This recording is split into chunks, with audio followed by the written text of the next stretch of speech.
الحمد لله رب العالمين والصلاة والسلام على سيد الأنبياء والمرسلين وعلى آله وأصحابه وأتباعه وعترته أجمعين أما بعد فأعوذ بالله من الشيطان الرجيم بسم الله الرحمن الرحيم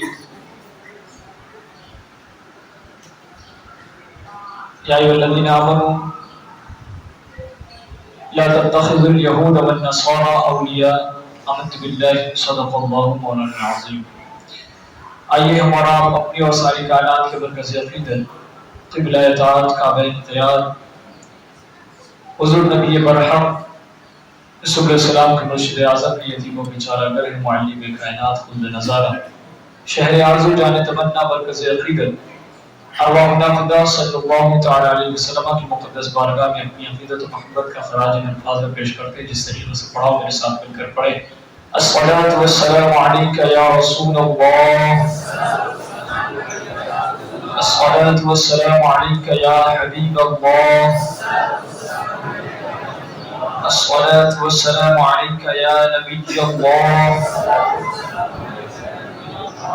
الصلاۃ والسلام علیک یا نور اللہ صلی اللہ تعالی علیہ وسلم۔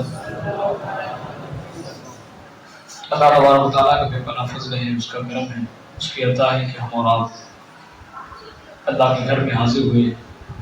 جمعہ کی نماز ہمارا مقصد ہے اور اسی نماز کی خاطر ہم اور آپ سب جمع ہوئے۔ جمعہ کا دن مبارکباد کے قابل ہوتا ہے، مقدس دن ہوتا ہے، عبادتوں کے اہتمام کا موقع ملتا ہے، اجتماعی شکل میں عبادت کی جاتی ہے، اور ایک مقصد یہ بھی ہوتا ہے کہ مسلمان آپس میں جمع ہو جائیں۔ مقصد یہ بھی ہوتا ہے، اسی میں سلام دعا ہو جاتی ہے، خیر خیریت ہو جاتی ہے، اجتماعی طور پر سلام ایک دوسرے پر بھیجا جاتا ہے، صفیں درست ہو جاتی ہیں، اور لوگ جماعت کثیرہ کی شکل میں، بڑی جماعت کی شکل میں نماز ادا کرتے ہیں۔ یہ عظیم الشانیت بھی دکھانا اللہ تعالیٰ کا مقصد ہے کہ بندے عبادت کریں تو اس اہتمام کے ساتھ کریں، اجتماعی عبادت ہو تو اس اہتمام کے ساتھ ہو۔ موضوع سخن تو حضور غوث پاک رضی اللہ تعالیٰ عنہ کی سیرت طیبہ ہے، لیکن چونکہ حالات اس قدر ہیں کہ ہماری عقیدت اور جذبات اس بات کو گوارا نہیں کرتی کہ پھر کسی اور موضوع پر خطاب کیا جائے۔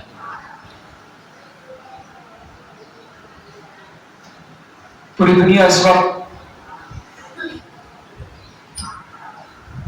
دنیا میں اس وقت صف ماتم ہے، اور رنج و الم کا ایک ماحول ہے۔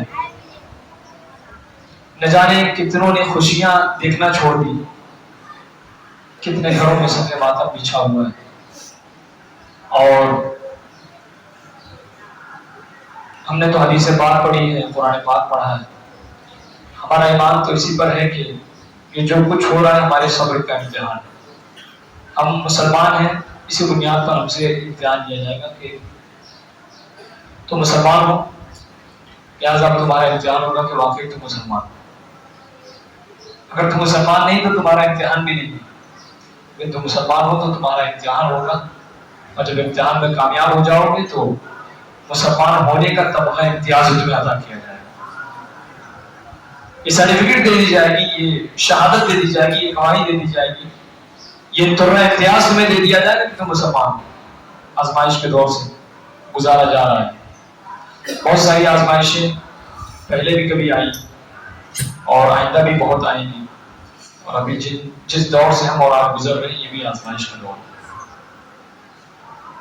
آپ کے پاس خبروں کی کوئی کمی نہیں ہے، بے شمار خبریں آپ کی پاکٹ میں آج کل چل رہی ہیں۔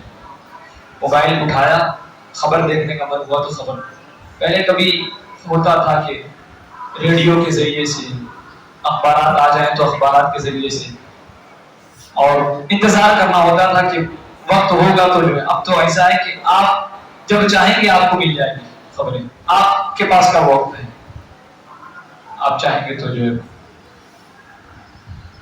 دیکھ سکتے ہیں بڑی آسانی کے ساتھ۔ قضیہ فلسطین کا جو معاملہ ہے، کسی سے کوئی بات ڈھکی چکی نہیں ہے، ہم اور آپ سب جانتے ہیں کہ وہاں کے حالات کیا ہیں، اور ایسا نہیں ہے کہ حالات آج بنے ہیں، یہ حالات بہت منصوبہ بندی کے ساتھ بنایا گیا۔ آج تقریباً 80 سال ہونے کو ہے، 80 سال ہونے کو ہے، اور یہودیوں کی طرف سے، اسرائیلیوں کی طرف سے ظلم کی انتہا ہونے کو ہے، ظلم کی انتہا ہونے کو ہے۔ آپ میری بات سن رہے ہیں سب لوگ؟ درود پاک پڑھے اللہم صلی اللہ علیہ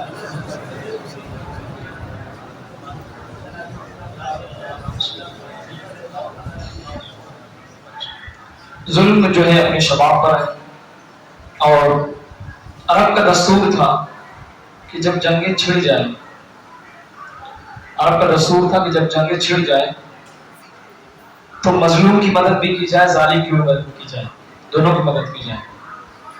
ان کا اپنا ایک طریقہ تھا، قانون اور دستور تھا کہ اگر دو قبیلے میں، دو افراد میں، دو ملک میں اگر دو فریقین جمع ہو گئے اور آپس میں لڑ پڑے تو یہ جو ہے ان کو بچانے کے لیے، ان کے دفاع کے لیے، ظالم کو مظلوم سے، مظلوم کو ظالم سے بچانے کے لیے مکمل تدبیر کیا کرتے تھے اور اسے بچایا کرتے تھے۔ یہ طریقہ انسانیت کا بھی یہی طریقہ ہے کہ مظلوم کی مدد کی جائے ظلم سے روک کر، اور ظالم، مظلوم کی مدد کی جائے ظالم سے روک کر، اور ظالم کی مدد کی جائے ظلم سے روک کر، ظالم کی مدد کی جائے ظلم سے روک کر۔ یہ عرب کا دستور تھا کسی زمانے میں، اور زمانے جاہلیت تھا، زمانے جاہلیت کے بعد زمانے علم اسلام کا دور آیا، تب بھی یہی کنڈیشن، یہی شرائط موجود تھے، اور آج بھی یہ شرائط موجود ہیں، اگرچہ امن نہ ہوتا، آج بھی یہی شرائط موجود ہے، کیونکہ انسانیت کا تقاضا یہ ہے کہ جان کسی کی بھی جائے۔ اسلام نے ناحق جان کے تعلق سے قرآن پاک میں فرمایا کہ من قتل نفسا بغیر نفس او فساد فی الارض فکأنما قتل الناس جميعا، کہ اگر کسی نے کسی جاندار کو قتل کیا، کسی زیرو کو قتل کیا، فکأنما قتل الناس جميعا، تمام انسانیت کو اس نے قتل کیا۔ اور اگر کسی نے قرآن پاک میں اندر ومن احیا نفسا فکأنما احیا الناس جميعا، اور اگر کسی نے ایک زیرو کو، کسی کو زندگی بخش دی تو گویا کہ اس نے تمام انسانیت کو زندگی بخش دی۔ کسی کو بچا لیا ہم نے تو پوری انسانیت کو بچا لیا، اور کسی کو مار دیا تو پوری انسانیت کے مارنے کے برابر جو ہے اس کا گناہ اسے ملے گا، گویا کہ اس نے انسانیت کو مار دیا۔ بڑا درد اور ایک تکلیف بھرا کردناک دردناک منظر ہمارے اور آپ کے سامنے آ رہا ہوگا واٹس ایپ کے ذریعے سے۔ میں نے کئی سارے مناظر دیکھے، آپ نے بھی دیکھا ہوگا، اور ہو سکتا ہے کہ مجھ سے زیادہ آپ نے دیکھا ہوگا۔ ہمارے ہندوستان کے میڈیا ماشاء اللہ آپ جانتے ہیں، یہ اسی پر پڑ رہے ہیں کہ ان کو جھوٹ بولنا ہے، دھوکہ دینا ہے، فراڈ کرنی ہے، خبروں کو توڑ مروڑ کر پیش کرنا ہے، اسی پر ان کا گزارا۔ اگر یہ سلسلہ بند ہو جائے تو شاید ان کا کھانا پینا بھی بند ہو جائے۔ یہ اسی لیے پیدا ہوئے۔ صحافت میں نے بھی پڑھی ہے، صحافت کا ایک سبجیکٹ میں نے پڑھا ہے باضابطہ۔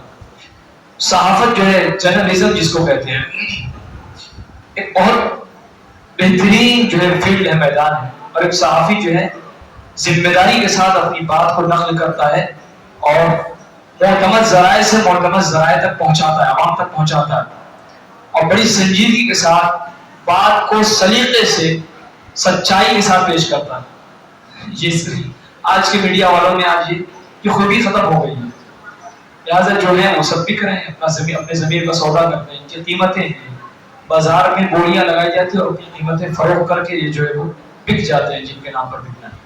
لیکن ایسے بھی لوگ ہیں جو سچائی دکھا رہے ہیں اور بتا رہے ہیں، اور لوگوں کے اندر ظلم کے خلاف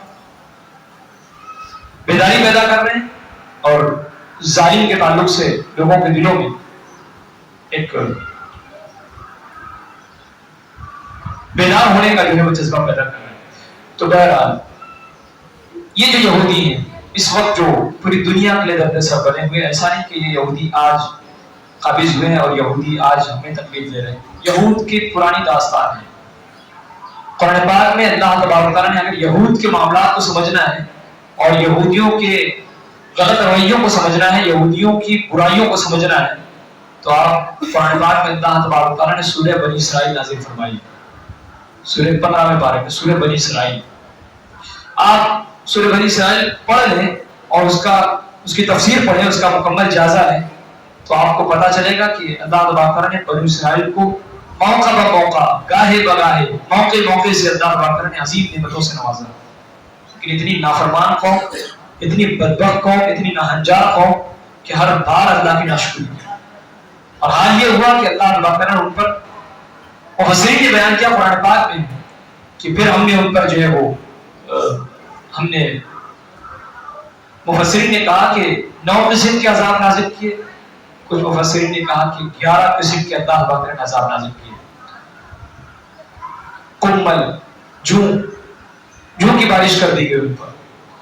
جو ہمارے جوں ہوتی ہے سروں میں، جب سر کو صاف نہ کیا جائے، دھویا نہ جائے اور یوں ہی چھوڑ دیا جائے تو جو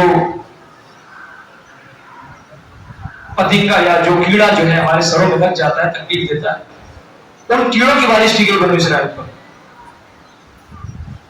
پنجرات اور پرندوں ٹڈیوں کی بارش کر دی گئی، پنکمل اور کھٹملوں کی بارش کر دی گئی ان پر. ایسے بھی زمانہ دیکھا ہے قوموں نے کہ اللہ تعالیٰ نے ان پر 9000 مینڈک کی بارش کر دی گئی، زفادیہ مینڈکوں کی بارش کر دی گئی. قرآن پاک میں اس کا ذکر موجود ہے. اس طریقے سے خون کی بارش کی گئی، پتھر کی بارش کی گئی.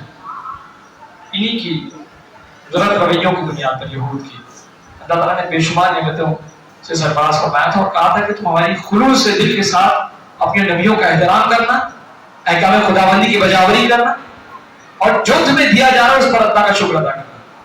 یہی کہا گیا تھا، یہی مطالبہ تھا اللہ تبارک تعالیٰ کا مطالبہ ان سے یہی تھا. لیکن اس کے بالکل برعکس ان لوگوں نے جو ہے وہ اللہ کی کتابوں کا مذاق اڑایا، تحریف کی اللہ کی کتابوں.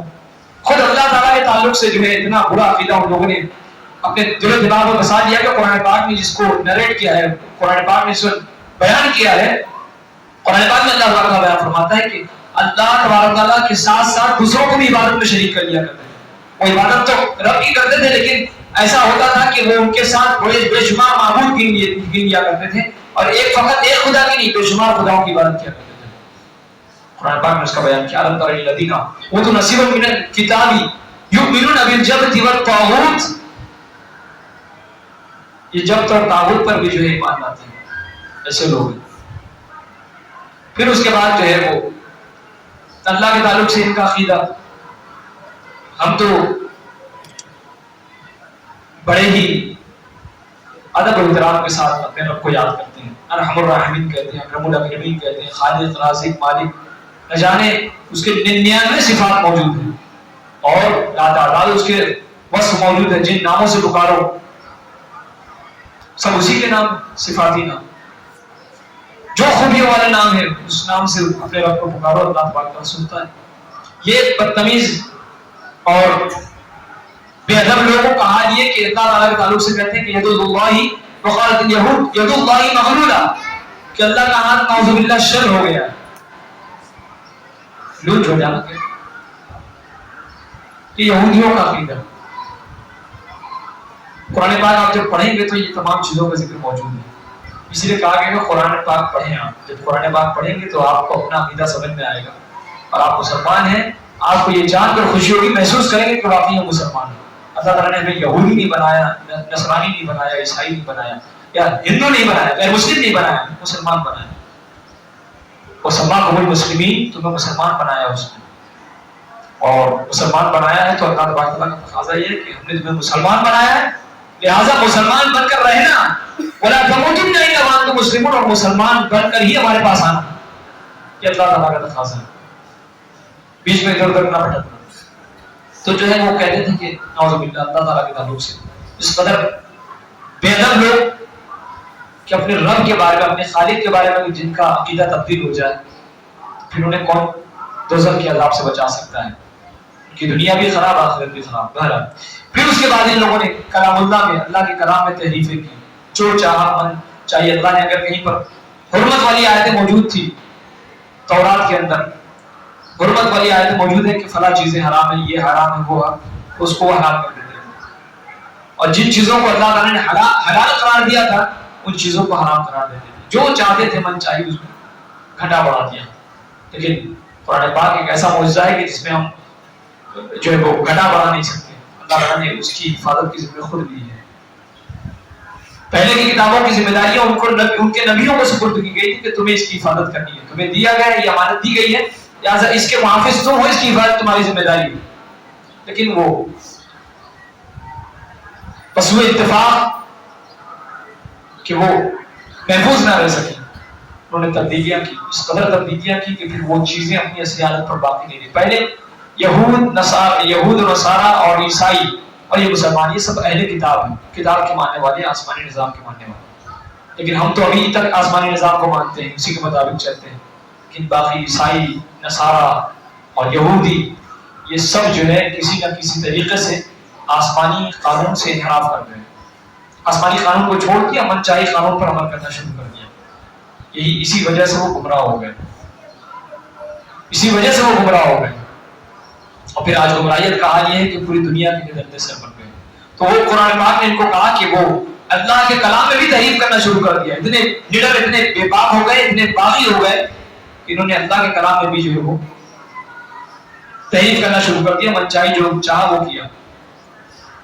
اور کتمان الحق, جو چیزیں حق ہوتی تھی, جو چیزوں کو بیان کرنا ہوتا تھا, ان چیزوں کو چھپاتے تھے کہ ایسا نہ ہو کہ اللہ کا قانون لوگوں کو پتہ چل جائے, پھر ہم اور وہ جو ہے وہ چھپانے سے بھی نہ چھپے, پھر ہم کو تو سچائی پیش کرنی پڑے گی, لہٰذا پھر رب کی عبادت کرنی پڑے گی. یہ ہو نہیں سکتا.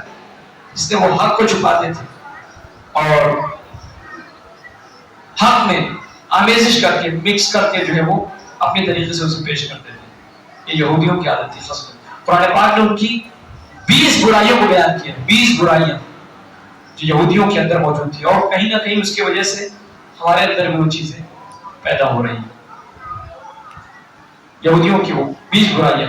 پھر اس کے بعد یہودیوں نے جو ہے وہ نبیوں کو جھٹلایا. نبیوں کو قرآن پاک نے اس کا بھی بیان کیا کہ وہ انہوں نے نبیوں کو جھٹلایا. پھر اس کے بعد جھٹلایا ہی نہیں بلکہ انبیاء علیہ السلام کا قدر کیا باضابطہ طور پر. حضرت زکریا, حضرت یحییٰ علیہ الصلوۃ والتسلیم کو انہوں نے قتل کیا, شہید کیا. نعوذ باللہ. یہودی اتنے جری, اتنے بے باک.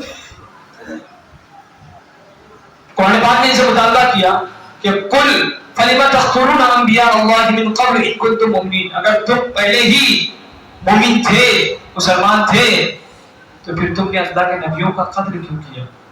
قرآن پاک نے کہا تم اتنے اچھے تھے, نیک تھے, صالح تھے, تم جیسا کہ دعویٰ کرتے ہو کہ ہم اللہ والے ہیں, تو تم نے قتل کیوں کیا اللہ کے نبیوں کو؟ کیا تم نہیں جانتے تھے کہ اللہ کہ یہ اللہ کے نبی ہیں, اللہ کے بھیجے ہوئے, کہ اللہ کے بھیجے ہوئے کے ساتھ یہ تمہارا رویہ ہے, ایسا رویہ اختیار کیا جاتا؟ قرآن پاک نے اسے جو ہے وہ بیان کیا.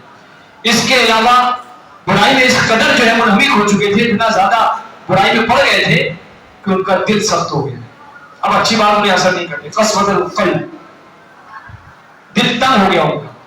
قرآن پاک نے اسے بھی جو ہے وہ بیان کیا کہ فَبِمَا نَقْضِهِمْ مِيثَاقَهُمْ لَعَنَّاهُمْ وَجَعَلْنَا قُلُوبَهُمْ قَاسِيَةً, ہم نے ان کے دلوں کو سخت بنا دیا, پتھر ہو گئے ان کے دل, انہیں کوئی بات اچھی بات سجائی نہیں دیتی, سنائی نہیں دیتی, سمجھ میں نہیں آتا. اس کے علاوہ یہود کی ایک صفت کو قرآن پاک نے بیان کیا کہ الغدر ونقض المواثیق, کہ جو ہے یہ دھوکہ بھی دینے میں ماہر ہے, دھوکہ بھی دیتے ہیں, اور اگر آپ نے ان سے کوئی ایگریمنٹ کیا, معاہدے کیے, تو پھر یہ معاہدہ توڑنے میں بھی ماہر ہے. قرآن پاک نے اس کا بھی بیان کیا فَبِمَا نَقْضِهِمْ وَكُفْرِهِمْ بِآيَاتِ اللَّهِ, کہ یہ اللہ کی آیتوں کا انکار بھی کرتے ہیں اور جو ان سے معاہدہ کیا جائے اسے توڑتے بھی, نقض عمل کرتے ہیں. اس کے علاوہ نفاق بھی ان کے اندر موجود ہے, جھوٹ بھی ان کے اندر ہے, اور اتنا ہی نہیں, وہ مسلمانوں سے بہت نفرت کرتے ہیں. مسلمانوں سے اس نفرت کی ایک تصویر آپ فلسطین میں دیکھ سکتے ہیں. میں چونکہ بہت ہے یہ تفصیل، میں اسے بیان نہیں کر سکوں گا، لیکن کہنے کا مقصد یہ کہ مسلمانوں سے نفرت کرتے ہیں، اس کا اظہار انہوں نے فلسطین میں کیا ہے۔ اس سے پہلے بھی بہت ساری جگہ انہوں نے کیا، تاریخ بھری پڑی ہے، لیکن بطور خاص آج جو فلسطین میں جو معاملہ ہو رہا ہے۔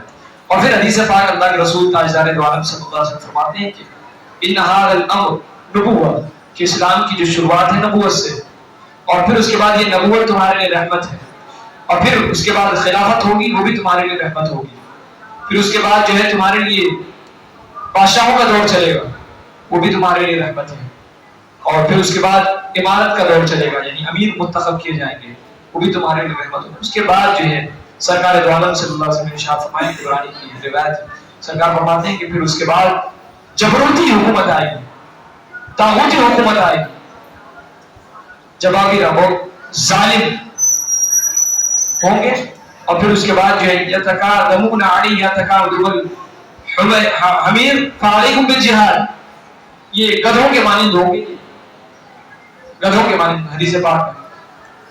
پھر اس کے بعد سرکار نے فرمایا فعلیکم بالجہاد، اس وقت تمہارے لیے ضروری ہے کہ تم ان سے جہاد کرو،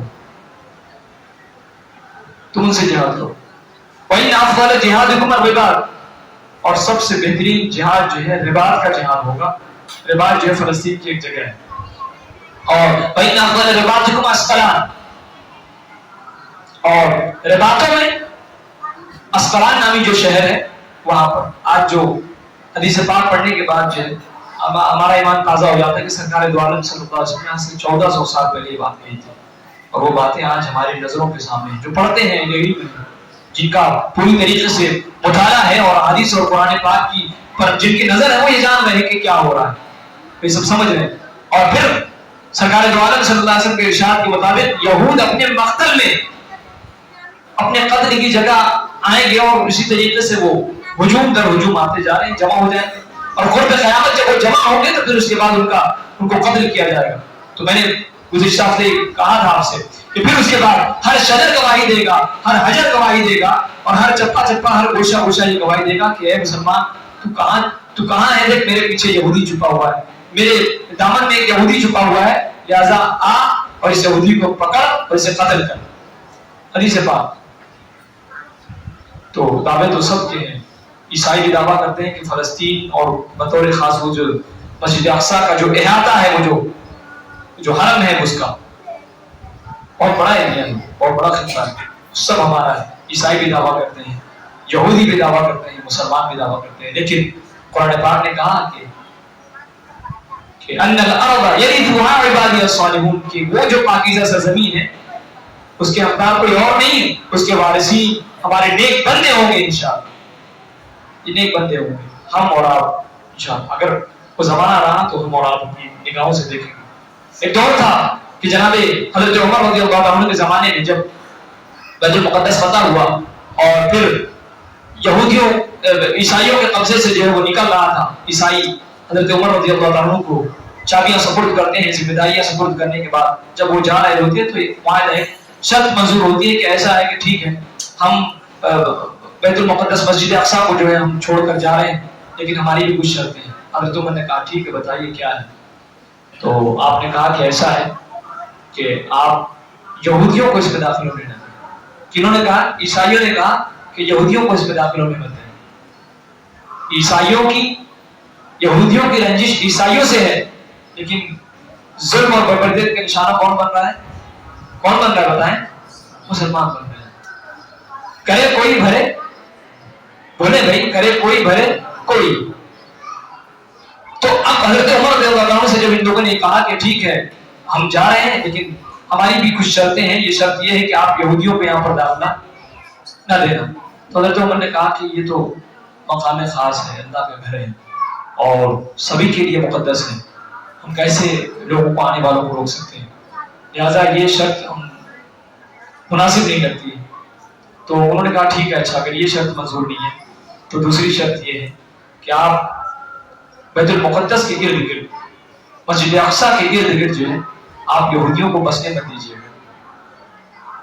حضرت عمر رضی اللہ عنہ نے جو ہے وہ شرط منظور کر لی، مان لیا، وہ دن سے آج یہ 1900 کا کی یہ جو تاریخ ہے 1948 سے بعد تھا یا اس سے پہلے آگے پیچھے آج 80 سال ہونے کو آیا ہے.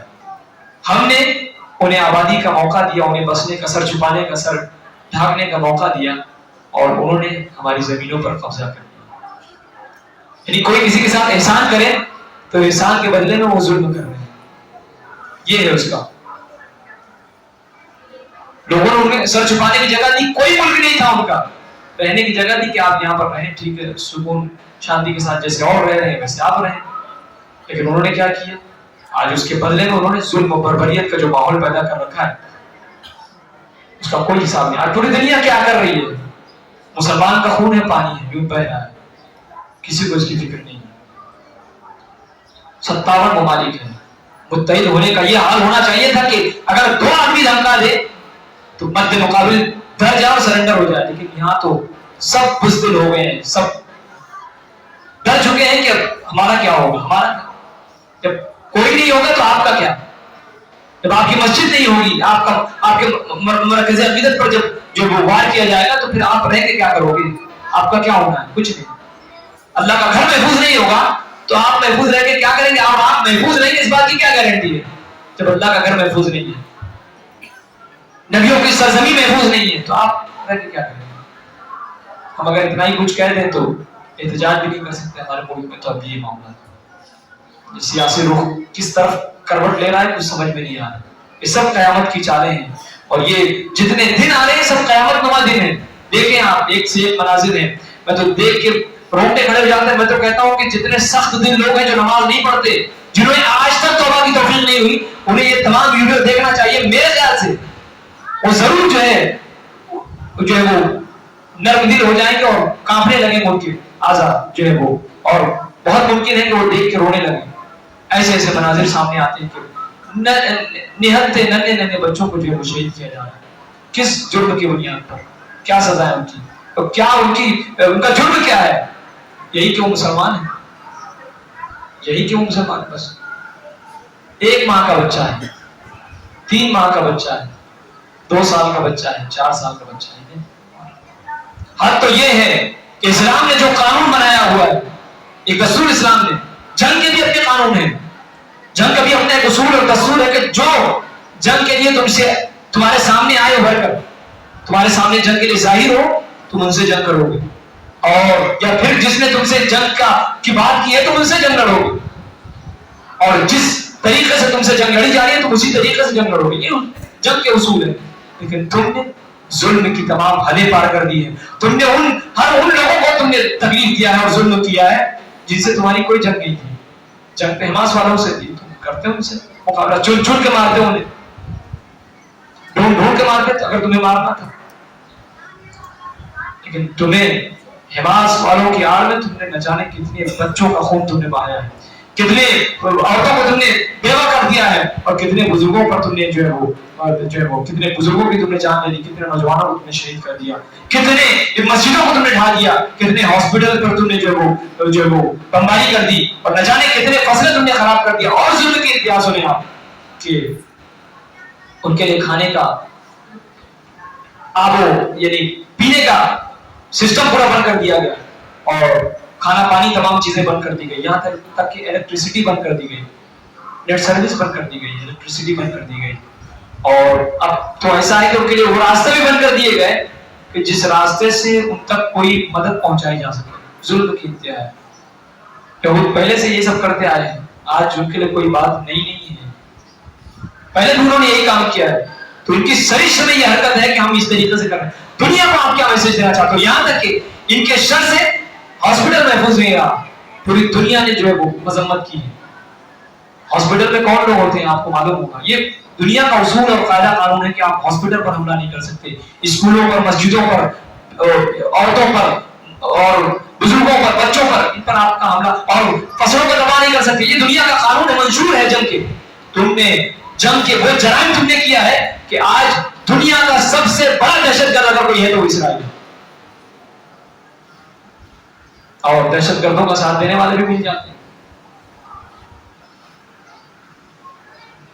تو ہاسپٹل پر حملہ, ہاسپٹل میں کون لوگ ہوتے ہیں؟